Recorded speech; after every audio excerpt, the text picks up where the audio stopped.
திருப்பரங்குன்றம் கோவிலில் வரும் 1ஆம் தேதி பிரதமர் மோடி சுவாமி தரிசனம் செய்ய உள்ள நிலையில் பிரதமரின் சிறப்பு பாதுகாப்பு படையினர் கோவிலை தங்கள் முழு கட்டுப்பாட்டிற்குள் கொண்டு வந்துள்ளனர். இதுகுறித்த கூடுதல் தகவல்களை செய்தியாளர் நாகேந்திரன் வழங்க கேட்கலாம். நாகேந்திரன், திருப்பரங்குன்றம் கோவிலில் வருகிற 1ஆம் தேதி பிரதமர் மோடி சுவாமி தரிசனம் செய்ய இருக்கிறார். அதற்கான பாதுகாப்பு ஏற்பாடுகள் எந்த அளவு செய்யப்பட்டிருக்கிறது? முழு விவரங்கள். வணக்கம் சங்கீதா. பிரதமர் மோடி அவர்கள் மார்ச் 1ஆம் தேதி அவர்கள் மதுரை திருப்பரங்குன்றத்தில் இருக்கக்கூடிய சுப்பிரமணிய சுவாமி திருக்கோவிலில் சாமி தரிசனம் செய்ய இருக்கிறார். இதற்காக பார்த்தோம் என்றால் திருப்பரங்குன்றம் அந்த சுப்பிரமணிய சுவாமி திருக்கோவிலில் நேற்று பிரதமரின் அந்த சிறப்பு பாதுகாப்பு அதிகாரிகள் கொண்ட குழுவினர் நேற்று அந்த பகுதியில் ஆய்வுகளை மேற்கொண்டார்கள். இந்த நிலையில் 2வது நாளாக இன்று கோவிலில் பிரதமரின் பாதுகாப்பு அதிகாரிகள் அந்த குழுவினர் அந்த பகுதியில் 2வது நாளாக ஆய்வுகளை மேற்கொண்டு வருகிறார்கள். குறிப்பாக இந்து சமய அறநிலைத்துறை நிர்வாகிகளிடம் அந்த கோவில் பணியாளர்களிடமும் 20 நிமிடங்களுக்கு மேலாக இவர்கள் அந்த ஆய்வு என்பதை நடத்தி அவர்கள் அந்த கலந்த ஆலோசனை என்பதை நடத்தி இருக்கிறார்கள். குறிப்பாக அந்த திருப்பரங்குன்றம் முருகன் கோவிலுக்கு வரக்கூடிய பாரத பிரதமர் நரேந்திர மோடி திருப்பரங்குன்றம் முருகன் கோவில் முன்பு அந்த கருவறை முன்பு அமர்ந்து சாமி தரிசனம் செய்ய இருக்கிறார். மதுரையில் நடைபெறும் அரசு மற்றும் கட்சி நிகழ்ச்சிகளில் பங்கேற்பதற்காக பாரத பிரதமர் நரேந்திர மோடி மார்ச் 1ஆம் தேதி மதியம் 2:45 மணியளவில் மதுரை விமான நிலையத்திற்கு வருகை தர இருக்கிறார். மதுரை விமான நிலைய வளாகத்தில் நடைபெறும் அரசு நிகழ்ச்சியை முடித்துவிட்டு அங்கிருந்து 3:55 மணிக்கு புறப்பட்டு திருப்பரங்குன்றம் முருகன் கோவிலில் சாமி தரிசனம் செய்ய வருகை தர இருக்கிறார். இந்த திருப்பரங்குன்றம் கோவிலுக்கு பிரதமர் வருகை தருவதனை ஒட்டி கோவில் நிர்வாகம் சார்பில் அதற்கான ஏற்பாடுகளை சிறப்பாக செய்யப்பட்டு வருகிறது. குறிப்பாக பார்த்தோம்னா பாரத பிரதமர் வருவதன் காரணமாக பாதுகாப்பு ஏற்பாடுகள் எவ்வாறு செய்வது என்பது குறித்து நேற்று பாரத பிரதமரின் அந்த சிறப்பு பாதுகாப்பு குழுவினர் அந்த ஆய்வுகளை மேற்கொண்டார்கள். மதுரை மாநகர காவல் ஆணையர் அவர்களும் அதே போன்று வெடிகுண்டு தடுப்பு பிரிவு காவல்துறையினர் ஆகியோரும் உடன் இருந்தார்கள். மேலும் பல்வேறு துறை அதிகாரிகளும் அந்த ஆய்வில் இருந்தார்கள். அதே போன்று இன்று 2வது நாளாக இந்த ஆய்வு என்பது நடைபெற்று வருகின்றது. இந்த நிலையில் பார்த்தோம் என்றால் அந்த பிரதமரினுடைய சிறப்பு பாதுகாப்பு அந்த படையினர் அவர்கள் அந்த பகுதியில் ஆய்வுகளை மேற்கொண்டு பாரத பிரதமர் எந்தெந்த வழியாக வருகிறார்கள், அந்த அவர்கள் செல்லும் வழியில் எந்த விதமான பாதுகாப்புகள் அளிக்கப்பட வேண்டும், சிசிடிவி கேமராக்கள் அமைப்பது உள்ளிட்ட பல்வேறு அந்த ஏற்பாடுகள் குறித்து அதுகளை பார்வையிட்டு வருகிறார்கள். தற்போது அந்த திருப்பரங்குன்றம் முருகன் கோவிலை பிரதமரினுடைய சிறப்பு பாதுகாப்பு அதிகாரிகள் அந்த குழு தங்களுடைய கட்டுப்பாட்டிற்கு கொண்டு வந்திருக்கிறார்கள். தமிழக காவல்துறையினர் குறிப்பாக பார்த்தோம்னா மதுரை மாநகர காவல்துறையினர் அதிக அளவில் துப்பாக்கி ஏந்திய போலீஸ் பாதுகாப்பு வலயத்திற்குள் கோவில் என்பது வந்திருக்கிறது. அதே போன்று மோப்பனாய் உதவியுடன் வெடிகுண்டு தடுப்பு பிரிவு காவல்துறையினரும் அந்த பகுதியில் வரக்கூடிய அந்த பக்தர்கள் மற்றும் அந்த அங்கே இருக்கக்கூடிய கோவில்கள் அங்கே இருக்கக்கூடிய பொருட்களை அனைத்தும் அந்த சோதனை என்பதை நடைபெற்று வருகின்றது.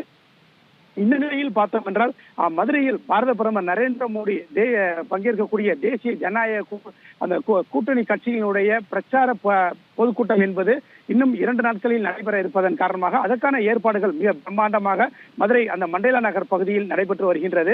அந்த மண்டேலா நகர் பகுதியில் அந்த துப்பாக்கி ஏந்திய போலீஸ் பாதுகாப்புடன் உள்ளே செல்லக்கூடிய வாகனங்களையும் அந்த சோதனை செய்து பின்னர் அதை அனுமதித்து வருகிறார்கள். மோப்பனாய் உதவியுடன் வெடிகுண்டு தடுப்பு பிரிவு காவல்துறையினரும் அந்த பகுதியில் சோதனைகளில் ஈடுபட்டு வருகிறார்கள். பிரதமரின் சிறப்பு பாதுகாப்பு அதிகாரிகள் அவர்களது அந்த பாதுகாப்பு வலயத்திற்குள் குறிப்பாக அந்த மண்டேலா நகர் பகுதியில் பிரச்சார பொதுக்கூட்டம் நடைபெறும் அந்த பகுதி என்பது அவர்களது பாதுகாப்பு வலயத்திற்குள் கொண்டு வரப்பட்டிருக்கிறது. குறிப்பாக பார்த்தோம் என்றால் பிரதமர் மோடி அவர்கள் பங்கேற்கும் இந்த கூட்டத்தில் சுமார் 5 லட்சத்திற்கும் மேற்பட்டோர் பங்கேற்பார்கள் என கூறப்பட்டு வருகின்றது. இதற்காக குறிப்பாக அந்த மேடையின் முன்புறம் வரக்கூடிய அந்த தேசிய ஜனநாயக கூட்டணி கட்சியினுடைய தொண்டர்கள் மற்றும் நிர்வாகிகள் அமர்வதற்காக சுமார் 1 லட்சத்திற்கும் மேற்பட்ட இருக்கைகள் அமைக்கும் பணி என்பது நடைபெற்று வருகின்றது. 120 அடி அகலமும் 40 அடி நீளத்தில் மிக பிரம்மாண்டமான மேடை என்பது அமைக்கப்பட்டு வருகின்றது. இந்த மேடையில் பார்த்தோம் என்றால் தேசிய ஜனநாயக கூட்டணியில் அங்கம் வகிக்கக்கூடிய அனைத்து கூட்டணி கட்சி தலைவர்களும் அந்த மேடையில் இருக்கிறார்கள். பாரத பிரதமர் இதில் சிறப்புரையாற்ற இருக்கிறார். கூட்டணியினுடைய தலைமையாக இருக்கக்கூடிய அதிமுகவின் பொதுச் செயலாளராக இருக்கக்கூடிய எடப்பாடி பழனிசாமியும் அவரும் சிறப்புரையாற்ற இருக்கிறார். இதற்காக தமிழகத்தின் பல்வேறு மாவட்டங்களில் இருந்து இந்த தேசிய ஜனநாயக கூட்டணியினுடைய கட்சி நிர்வாகிகள் மற்றும் தொண்டர்கள் பொதுமக்கள் ஏராளமானோர் பங்கேற்க இருக்கிறார்கள். சுமார் 5 லட்சத்துக்கும் மேற்பட்டோர் அந்த பகுதிக்கு வருவார்கள் என இந்த பொதுக்கூட்டத்தில் பங்கேற்பார்கள் என கூறப்பட்டு வருகின்றது. இந்த நிகழ்ச்சிக்காக குடிநீர் மற்றும் கழிப்பறை உள்ளிட்ட அந்த தற்காலிக அடிப்படை வசதிகளும் என்பதை செய்யப்பட்டு வருகின்றது. குறிப்பாக அந்த பிரச்சாரம் அந்த பொதுக்கூட்டம் நடைபெறும் அந்த பகுதியில் வந்து மின் விளக்குகள் அமைக்கும் பணிகளும் மும்முரமாக நடைபெற்று வருகின்றது. அதே போன்று அந்த கூட்டணி கட்சியினுடைய கொடிக்கம்பங்கள் அமைக்கும் பணிகளும் நடைபெற்று வருகின்றது. அந்த பகுதியில் வந்து தூசி பறக்காத வகையில் தரைகள் முழுவதும் கிரீன் மேட்டுகள் விரிக்கப்பட்டிருக்கிறது. சுமார் 200 ஏக்கர் பரப்பளவில் இந்த பிரம்மாண்டமாக இந்த பிரச்சார பொதுக்கூட்டத்திற்கான ஏற்பாடுகள் என்பது சிறப்பாக நடைபெற்று வருகின்றது. 100 ஏக்கருக்கும் மேற்பட்ட அந்த பகுதியில் வந்து 3 இடங்களில் வந்து இந்த வாகனங்கள் பல்வேறு மாவட்டங்களிலிருந்து வரக்கூடிய அந்த வாகனங்கள் நிறுத்துவதற்கான அந்த கார் பார்க்கிங் வசதிகளும் செய்யப்பட்டு வருகின்றது. பிரதமரின் வருகைக்காக மதுரை அந்த மண்டல நகர் பகுதி சிறப்பான ஏற்பாடுகளை செய்யப்பட்டு வருகின்றது. அதே போன்று இந்த கட்சியினுடைய இந்த கூட்டணி கட்சியினுடைய கொடிக்கம்பங்களாகட்டும், அதே போன்று பிளக்ஸ் பேனர்களாகட்டும் உள்ளிட்டவை வைத்து அவரை வரவேற்பதற்காக மதுரை அந்த மண்டல நகர் பகுதி தற்போது சுமார் ஒரு 70% பணிகள் வந்து நிறைவடைந்திருக்கிறது. தொடர்ந்து அந்த பாரதிய ஜனதா கட்சியினுடைய மாநில பொதுச் செயலாளர் இருக்கக்கூடிய கருப்பு முருகானந்தம் மற்றும் பொன் பாலகணபதி, பேராசிரியர் ராமசீனிவாசன், அதே போன்று மதுரை மண்டல கோட்ட பொறுப்பாளராக இருக்கக்கூடிய கதலி நரசிங்க பெருமாள் ஆகியோர் தலைமையில் இந்த நிகழ்ச்சிக்கான ஏற்பாடுகள் அனைத்தும் மிக பிரம்மாண்டமாக சிறப்பாக செய்யப்பட்டு வருகின்றது. ஒவ்வொரு பணிகளுக்கும் அந்த நிர்வாகிகள் தனித்தனியே நியமிக்கப்பட்டு அவர்கள் தொடர்ந்து அந்த கண்காணிப்பு பணிகளில் வந்து ஈடுபட்டு வருகிறார்கள். மருத்துவ வசதிகள் உள்ளிட்டவை குறித்து செய்வதற்காகவும் அதற்கான ஏற்பாடுகளும் செய்யப்பட்டு வருகிறது. சுமார் 20க்கும் மேற்பட்ட ஆம்புலன்ஸ் வசதிகள் செய்வதற்கான ஏற்பாடுகளும் செய்யப்பட்டு வருகிறது.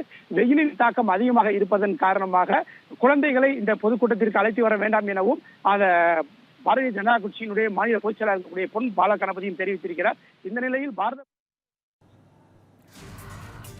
திருப்பரங்குன்றம் கோவிலில் வரும் 1ஆம் தேதி பிரதமர் மோடி சுவாமி தரிசனம் செய்ய இருக்கக்கூடிய நிலையில் அங்கு செய்திருக்கக்கூடிய பாதுகாப்பு ஏற்பாடுகள் மற்றும் மற்ற ஏற்பாடுகள் தொடர்பான விவரங்களை பகிர்ந்தமைக்கு நன்றி நாகேந்திரன்.